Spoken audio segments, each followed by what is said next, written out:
will not perform the service. And over time, inflation erodes that savings. If I get a 10% discount this year, in a couple of years that's gone, it was pointless. The value proposition is what we learned we could pursue, and that was different than cost. And the last bullet on the page, and I still use this just to, again, I like to set a frame of mind. When I was a child, my father was a civilian employee for the Air Force, like Steve and Sarah and I talked about at breakfast this morning. And in the early days of computer technology, Dad and his team, when I was a child, worked on the IBM electronic brain. You've read about it in high school or in history books, but there were always people from around the world coming here to study with Dad and his team computer technology. So on any given night of the week, our home kind of looked like the UN. You know, there were people from Indonesia and Jakarta, so it's a cool way to grow up. And one of those folks was from Taiwan, an Air Force major, I remember. And he told me then, as a teenager, he said, in my country, we don't pay for health care or health insurance like you do in this country. Now, I had some vague notion that Dad paid an insurance premium through his employment so that if we got sick or needed to go to the hospital, it covered us. That's pretty much how I understood it, and I hadn't changed my mind since. But I said, well, what do you do in your country? And he said, well, in my country, we pay the doctor every month like you pay the light bill until we get sick, and then we don't pay. And that idea haunted me throughout my career in local government was, why are all the financial incentives laid out in front of sickness and illness? The only time anybody makes a nickel off me is when I'm sick, except for an annual physical. What if we turned that inside out and said, we'll put the financial incentives out in front of healthy? It could be different.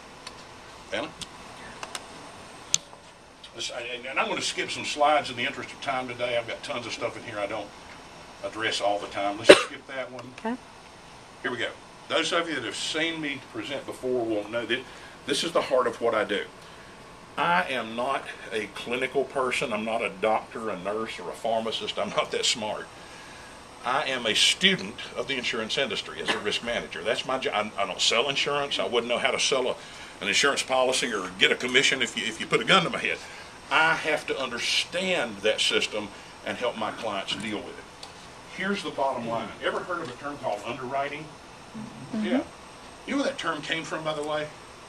See, I'm going to demystify the entire insurance industry in about the next 2 minutes, so bear with me here. Insurance didn't always exist. Back in the Middle Ages, or not in the Middle Ages, even later than that, but around the time this country was discovered and settled, England were very proficient sailors. They colonized the globe because they could get where they wanted to go. But with the discovery of the New World, that became a very risky proposition. Ships sank frequently off the coast of the United States. In fact, to this day, we still find tons of shipwrecks in what's called the graveyard of the Atlantic or the Outer Banks of North Carolina. It's just a tough business, or was in those days.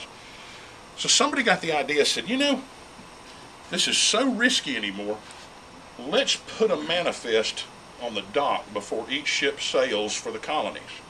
And it'll list what date this ship leaves and what it's carrying to the colonies and when it will return and what products and raw materials, it'll, tobacco, cotton, whatever, what it'll be bringing back. You could, if you so chose, write your name under the manifest, hence underwriting.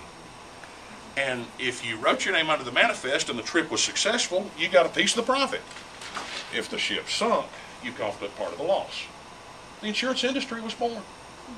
Now it quickly became a function of statistical probabilities. Imagine that rough start, and somebody said, well, I've noticed ships built in this dock or this shipyard don't sink as often.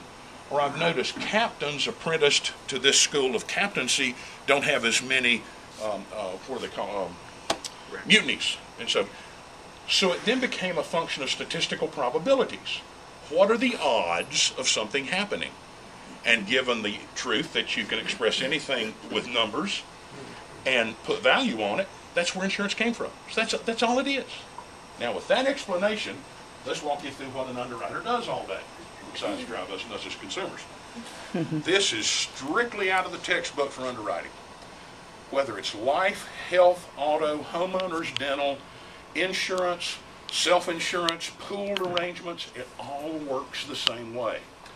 There are two things that drive the cost of all claims in the universe: either the frequency with which something occurs or the outcomes associated with it in terms of severity.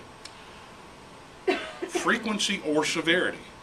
How many of you have ever had a teenager in your home? They learn to drive. Did you see a couple of bent mailboxes and ding?